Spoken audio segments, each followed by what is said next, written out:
Morning, everybody. I think most of you, I'm a parent. Yes, I'm a social worker because once you are one, you never retire from that job, right? You always find things to do, even if people don't pay you. So just to say a little bit about SpLD, it's a parent support group, really. Okay, so we don't employ any staff, so I'm also not on the paid staff. We produce different collaterals just to encourage people to better understand ADHD. So I have some spare here, please pick it up on your way out. One is called I'm Not Naughty. Another one is a bit about our organization as well. Okay, so just pick this up. We actually produce a quarterly newsletter that's circulated to all schools as well. And in it, we feature success stories of overcoming ADHD, parents, topics, different kind of information resources that would be helpful to both parents and educators. So I know today it's really about dyslexia.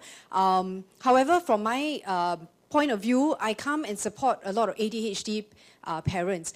But a lot of you would know there's a lot of comorbidity. There's usually not a child who only has one thing, yeah? So I'm sure in your work as well, you do come across children with ADHD and ASD. And as like introduced, my very own son has all three of them all together. Okay, just for me to understand who I'm speaking to, I know there are not many who are parents of ADHD or dyslexic children, but are there any here in the room?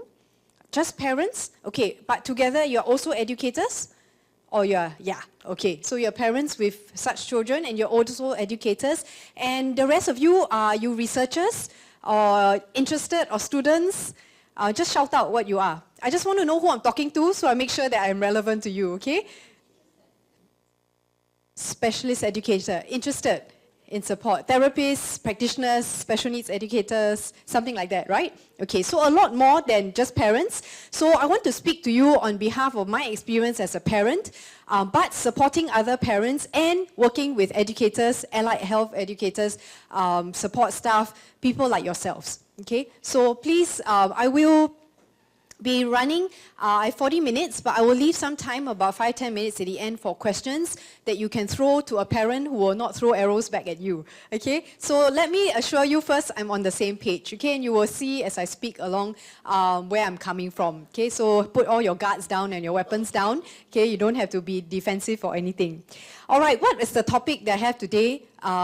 Parent advocacy, okay, a success model. I am not a researcher, but I have a heart for research and for knowledge and really for promoting a professional view in dealing with special needs on all fronts, even with parents, okay, and parents who I cannot put through a PhD course, but I just wanted them to come up to pace, to know how to advocate for their children, and in order to get the access, the appropriate type of resources that is actually available to them if they knew how to access it. Right? So just to give you a tiny bit of background before I start, how did I get here? Okay, my child, when he was a preschooler, this particular child who has ADHD and dyslexia, I realized he was not reading.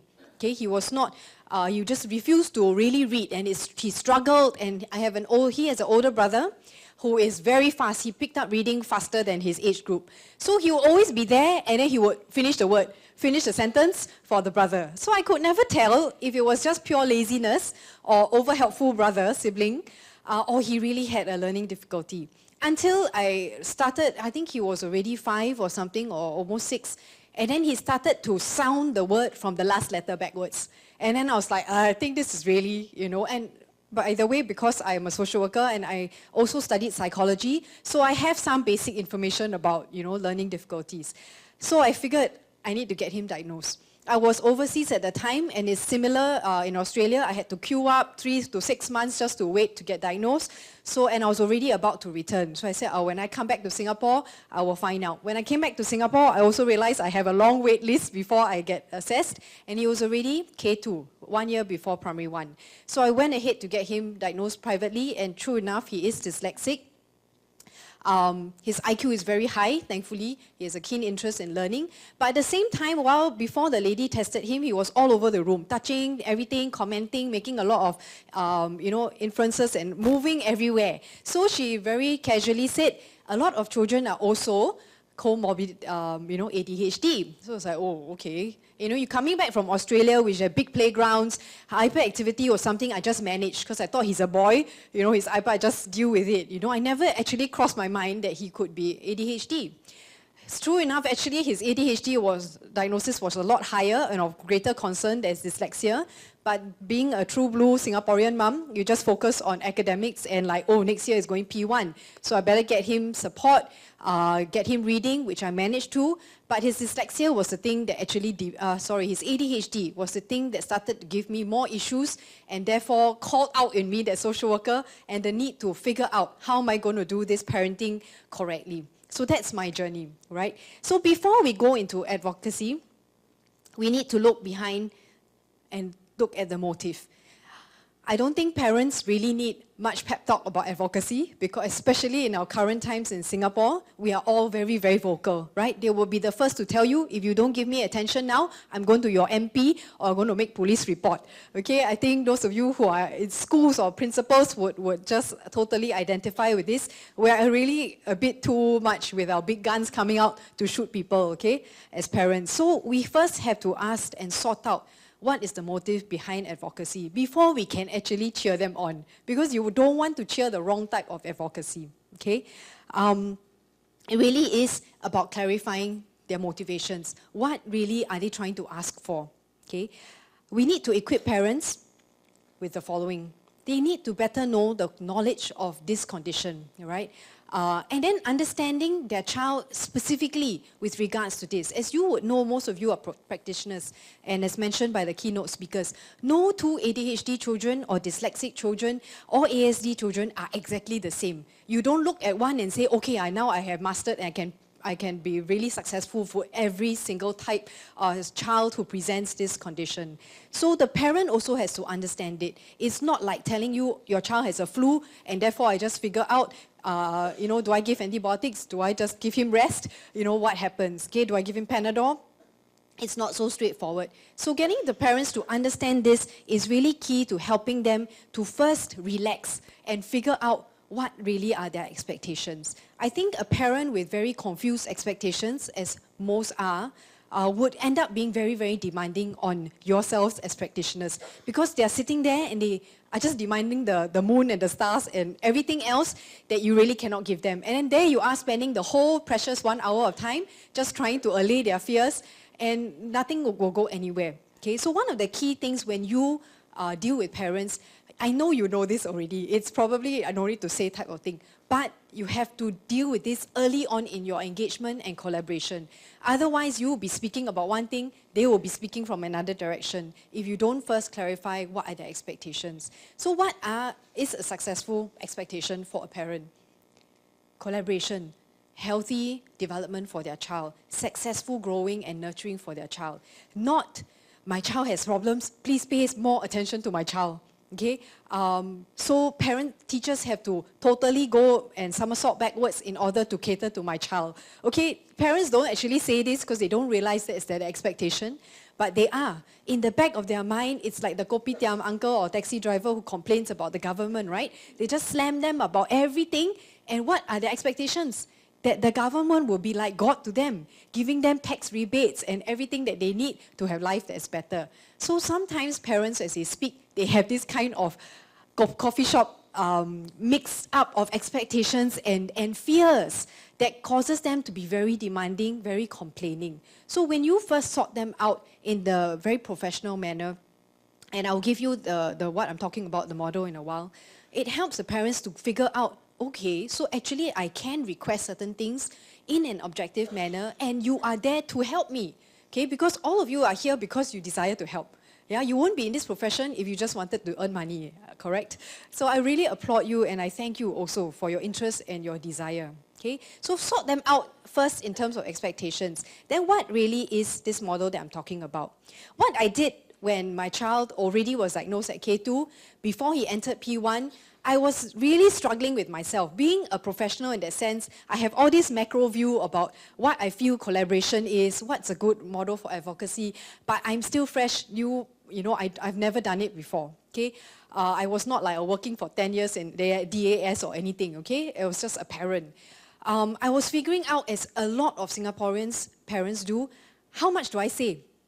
What do I say? Do I just submit the diagnosis and leave it at the teacher's table and then just cross my fingers and hope they read it and they are and as all professionals, I assume and trust that they will be better informed? Or should I lay it all out? Should I call for a meeting? How much should I say? I was really struggling before the primary one when my child entered, really wondering what to do. So I just bit the bullet and said, I'm going to do something, okay? And just do it my way. Okay, but my way, thankfully, I'm not a very demanding parent now, okay? As you would see what's my way in a minute. Don't worry, okay? And this is what I did. And every year when I did this, I checked back with the allied educator. Because at the end of end of each year, I actually asked them, can you please do a feedback form for me? And I asked them how helpful was what I did in the beginning of the year to them coping with my son. And actually, thankfully, I had very positive responses. So I have been sharing this with other parents when I have my parenting programs that we run from Spark to support ADHD parents, and a lot of them have found it very useful. That's why I dare say it's a success model, although it's like a single case study, okay, of myself, my own life. So what really is this?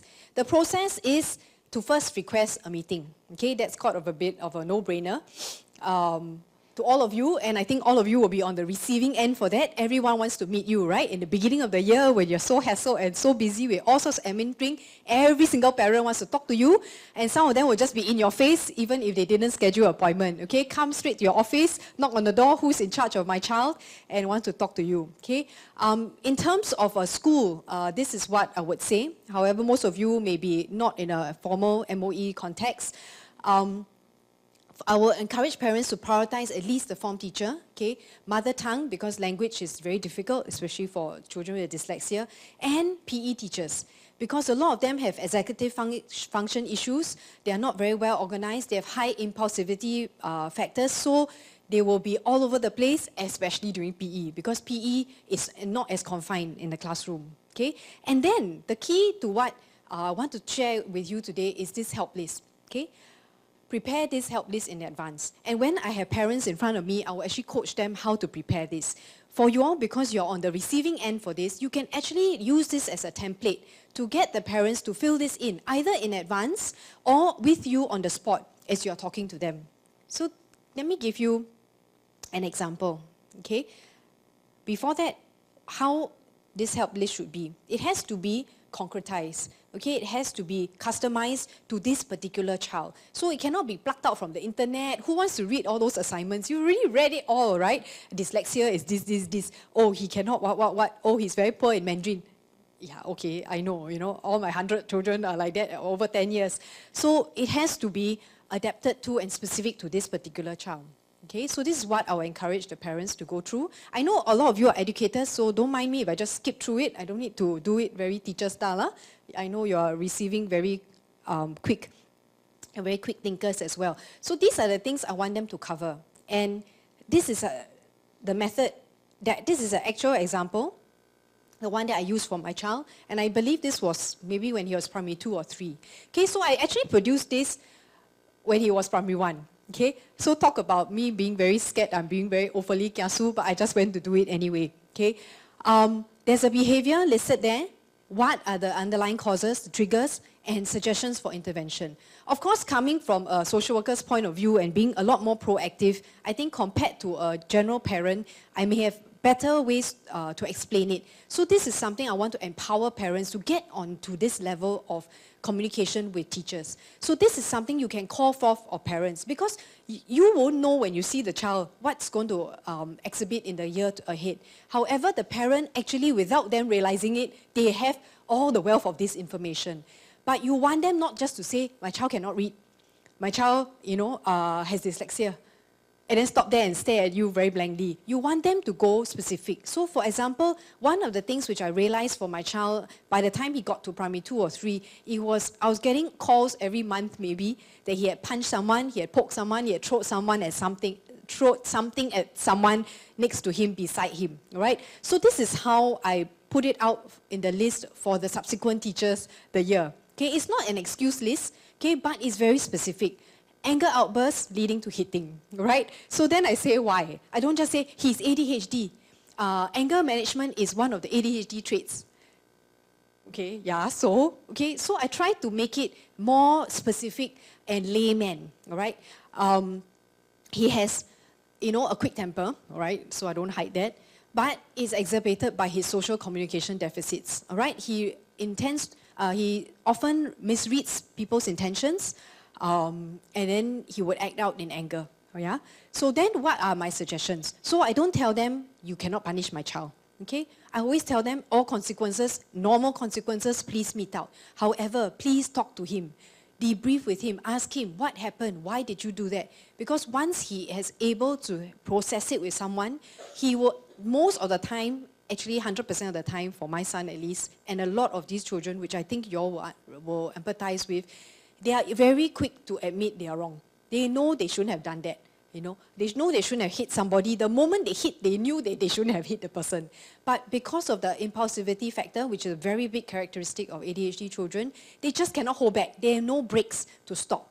But if someone were to process with him, he would go through the consequences, having to face the punishment, and also learn from the incident, rather than just be treated like a child who is out to hit everybody next to him. But when I presented this early in the year to teachers that were new to him, they developed a greater sense of understanding and compassion. And in fact, I had teachers and the allied educator calling me and telling me and assuring me, they would be the ones who say, oh, your son, hit someone today. But it's okay, don't worry, he apologized. Don't worry, I already talked to him. And it was very funny because they were talking to me as if I'm going to punish him when he came home. I don't know if I had such a bad reputation. I don't think so, but they were just so assuring to say that we went through the steps and your child did, admit his mistakes, this and that, and blah, blah, blah. So it really helped them to talk through with my son. And of course, I'm using something like anger, which may not necessarily be a common trait for dyslexic children, but if you have ADHD children in your centers, I think this is something that is very often comorbid, okay, because they have poor emotional regulation, therefore they don't know how to articulate themselves, and it often comes out physically. So that's one example. Another example is, for example, interrupting in class. I think you all will have that a little bit more. Interrupting. It may seem like nothing big, but to a teacher trying to teach a class, this is very annoying, okay? But if you put this out there and you ask a parent, what are some of the concerns that you have for your child being able to cope and adapt to the classroom setting? And just let the parent think. Think through what are the critical things. So when you give examples like that, the parent will be more ready to sprout out all the things. Like you say, does your child interrupt you a lot? Are you worried that he'll interrupt the class? And then the parent, interrupting, of course, he's always interrupting my conversations. Yes, he's always this and that. But why is this critical? Because this is something that disrupts classroom management. And anything that disrupts classroom management does not allow the lesson to continue. Yeah? And no matter how good your lesson is, if you have 10 children interrupting you and each other all the time, your lesson cannot continue. Your plan cannot be carried out. So this is something when you as a parent, they mention it, and when you as an educator mention it to the parent, it starts to allay their anxiety. And they realize that, hey, this teacher is actually bothered, even with simple things that I'm irritated with and annoyed with at home, but it is an educational focus for them to figure out why my child is always interrupting. Yeah, so for ADHD, it's also linked to their impulsivity, all right? One of the areas, of course, I put there is because he's so anxious as a lower primary child, okay? He's so anxious, and oftentimes if he is not given the chance to speak, he forgets. And he gets very emotional when he has forgotten what he wanted to say. So one of the suggestions I give is allow him a chance to say something early on in the class. And then say, okay, wait, you reserve your comments one time only, I'll let you say, because other people need a chance. Yeah, so the teachers have been found that to be useful, and after a while he doesn't demand his time anymore. He realizes that it is not so critical for me to always be the one answering, because he was given a chance. I'm not asking the teacher to always call my child 10 times every time the child speaks. No, he also has to learn normal social rules, that you don't be the only one talking to the teacher, because the class is not 1-to-1, yeah, it's 1-to-30, 1-to-23. So this is an example. When you help parents to be very specific in their requests, you get to know the child a lot more. And then you, before you even meet the child maybe, or you've met the child 2 to 3 times, you start to see that, hey, there's certain trends or certain patterns, and you actually start to notice what the parents are really requesting. And sometimes when you go through this list and the parents may have very little to contribute, then you think, hey, actually this parent either has no clue about how the child behaves in the classroom, or the parent and the child is actually a lot more passive, a lot easier to deal with at a classroom management level. That's some process where you also help to sort out your children, which ones may need actually a bit more attention, which ones might need an assistant in the classroom, and which would actually have more focus on just the learning part of it. It means the phonics, the whatever, you know, the educational component, rather than the behavioural component of managing them. So one more example, just a very skim through, I don't need to go to specifics, but this is what I mean. Asking myself whether I was being too specific, you know, too kiasu, to say too much.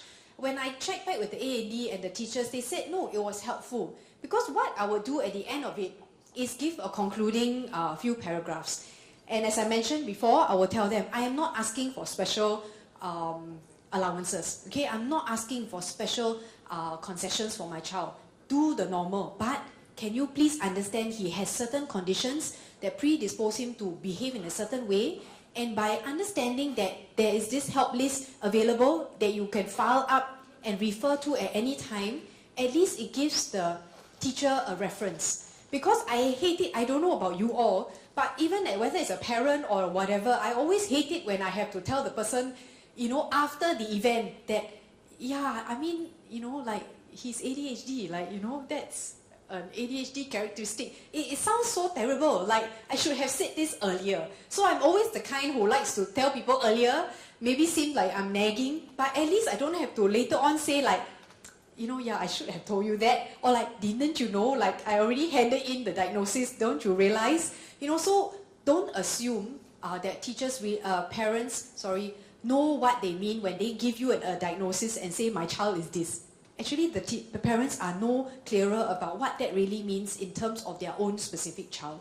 So helping them to journey and to have a better comprehension of who their child is, how their behavioral characteristics exhibit for this particular child, helps you to have a better collaboration with the parents. Okay, so in broad strokes, this is also the things that we want to help them to look out for.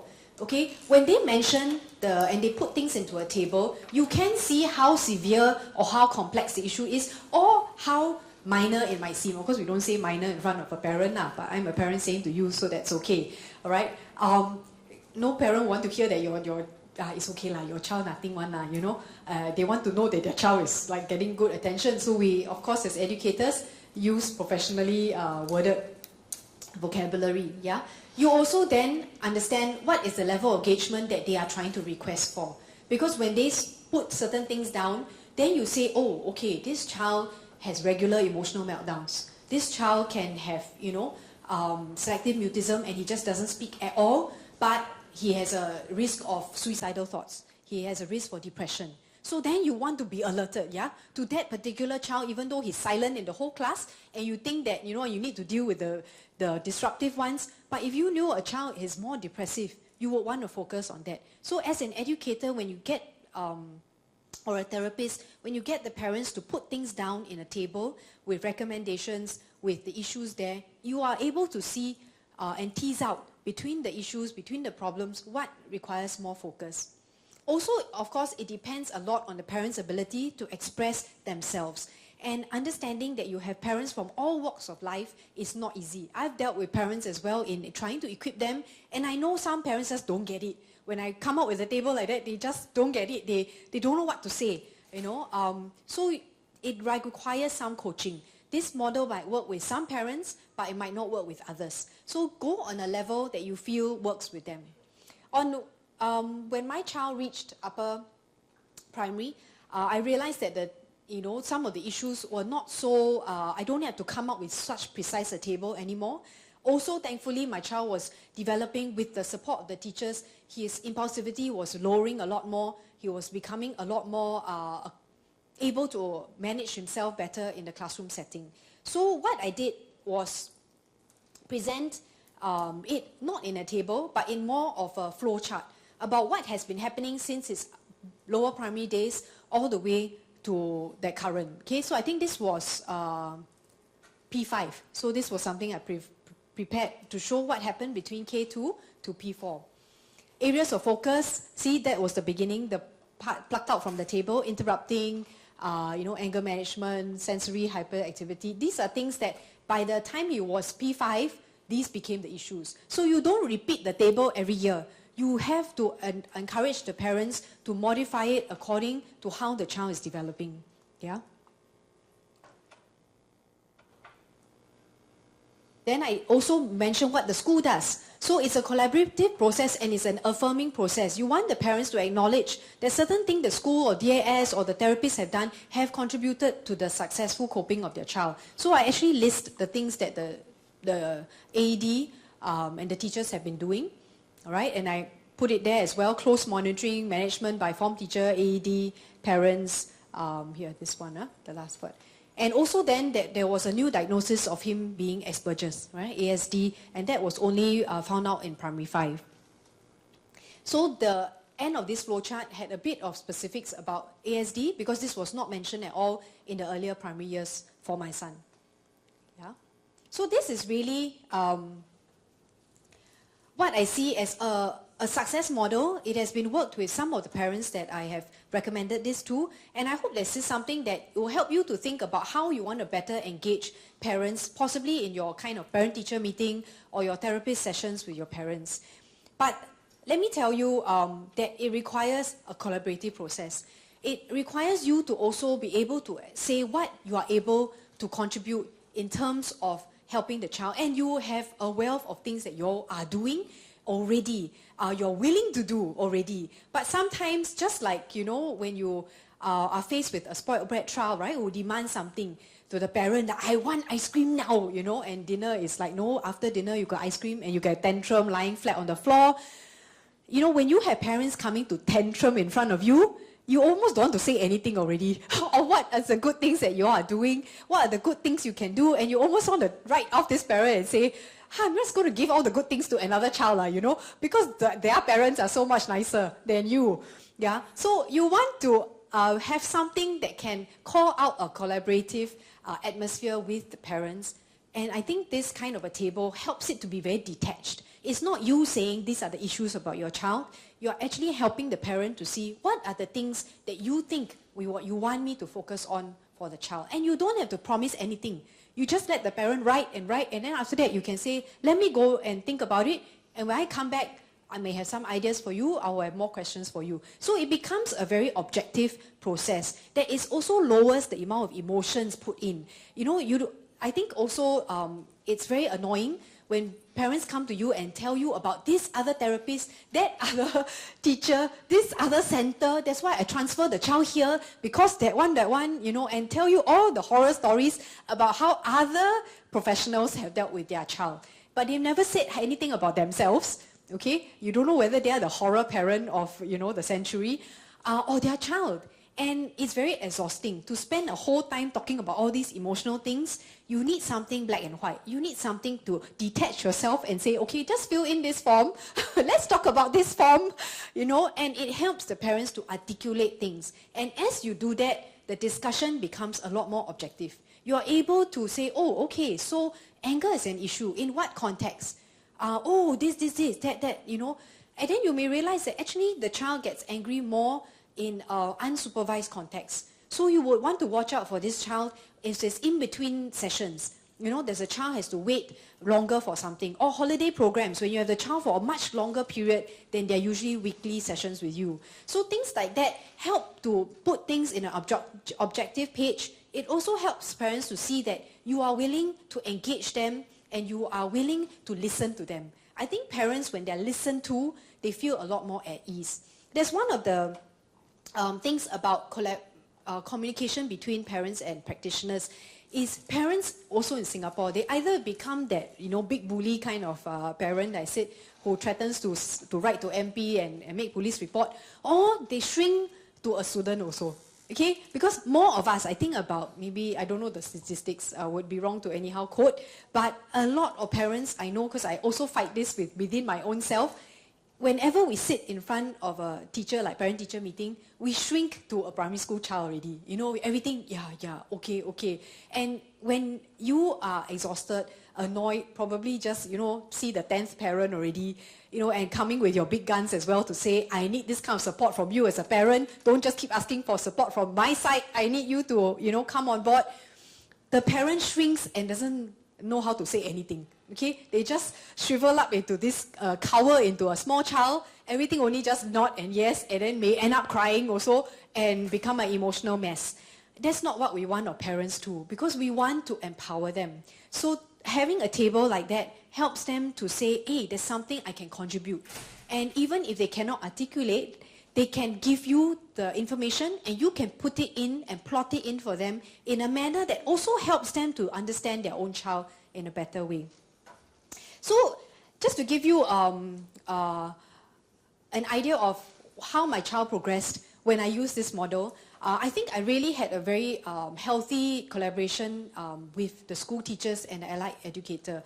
And I did not have to ask it, I was not, I'm not that thick-skinned to say I'm successful. I only after the event, okay? When I was sitting in and the AED had to hand over to another AED because he was leaving, he said this to the other AED, the new one. He said, but don't worry, okay? Mrs. Tan is very good. Every time you feedback anything to her, you will be sure that there will be some changes made and actually the son will respond better and then things would happen.